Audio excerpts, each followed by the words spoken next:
পল্লী সড়কে গুরুত্বপূর্ণ সেতু নির্মাণ শীর্ষক প্রকল্পের নামে প্রায় ১০৭ কোটি টাকা ব্যয়ে ২০২২ সালের অক্টোবরে জামালপুর সদর উপজেলার নান্দিনা লক্ষ্মণপুর রোড ভায়া লক্ষ্মীরচর ইউনিয়ন পরিষদ রোড হয়ে ব্রহ্মপুত্র নদীর ওপর ৬০৬ মিটার দৈর্ঘ্যের সেতুটি নির্মাণ কাজ শুরু করে স্থানীয় সরকার প্রকৌশল অধিদপ্তর।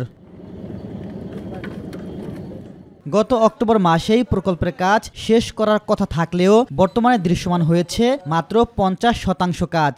প্রকল্পের নির্মাণ কাজে ধীরগতি থাকায় চরাঞ্চলে উৎপাদিত কৃষি পণ্য আনা নেওয়া ও নদী পারাপারে চরম দুর্ভোগ পোহাচ্ছে প্রায় ২০ গ্রামের মানুষ।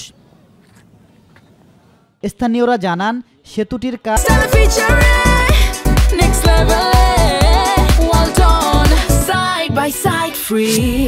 সম্পূর্ণ না হওয়ায় নৌকা দিয়েই পার হতে হচ্ছে তাদের।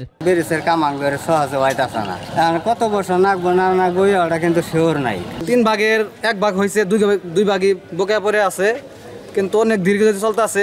এই ব্রিজের জন্য আমাদের নানান ভোগান্তি।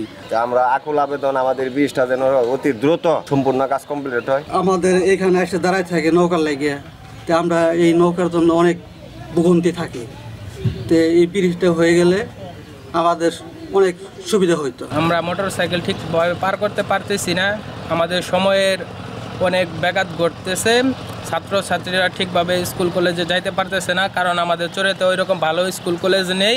সেতুটির নির্মাণ দ্রুত শেষ করতে ঠিকাদারি প্রতিষ্ঠানকে তাগাদা দেওয়া হচ্ছে বলে জানিয়েছেন স্থানীয় সরকার প্রকৌশল অধিদপ্তরের এই কর্মকর্তা। ব্রিজের অ্যাপ্রোচে যে জমি অধিগ্রহণের ব্যাপারটা ছিল, সেই ব্যাপারে দেখা যাচ্ছে ইতিমধ্যে আমরা জেলা প্রশাসনের সহায়তায় দুই পাশে অ্যাপ্রোচ রোডের জন্য 3.6 একর জমি ইতিমধ্যে অধিগ্রহণের কাজ সমাপ্ত হয়েছে এবং অধিগ্রহণের যে জমির মূল্য ইতিমধ্যে আমাদের জেলা প্রশাসনের কাছে আমরা দিয়েছি। চলমান সেতুর কাজ দ্রুত শেষ হবে এমনটাই দাবি স্থানীয়দের।